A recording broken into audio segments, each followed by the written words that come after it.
Misogyny within the Hasidic community and other fundamentalist groups would have you believe that women love this way of life. They choose this way of life because they always have the option to leave.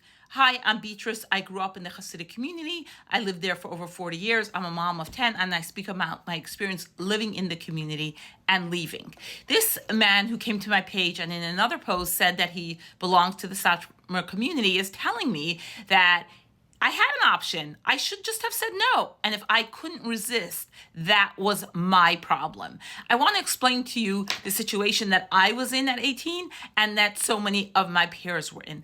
I was 18. I didn't have a high school diploma because my parents took me out of school when I was 16 and sent me to a religious seminary. I had a extremely low-paying job, part-time as a preschool teacher. I was not allowed to drive because girls are not allowed to drive in the Hasidic community. I had no world outside the Hasidic community and the people that I knew in the community. Everybody I would have asked and spoken to would have told me that I have to do what my parents told me. I literally had no options. So the idea of saying that it should have been my job to resist not only my parents, but also an entire community and an entire lifestyle, where would I have gone? What would I have done? Been homeless?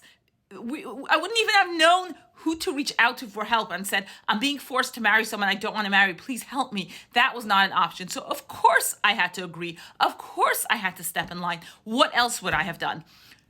When I was 40 and I was like, this is enough. I'm leaving my marriage.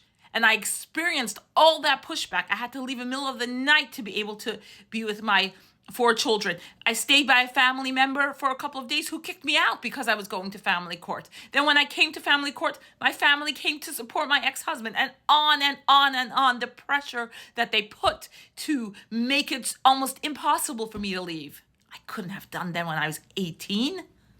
Who could have done that? That is an impossible thing to expect. So if you see a woman in a fundamentalist community or a Hasidic community who's like, yeah, this is great, my life is good, know that very often that they know they have no choice. They know the high price they're going to pay when leaving, and then you just make the best of what you have, which is what I did for decades.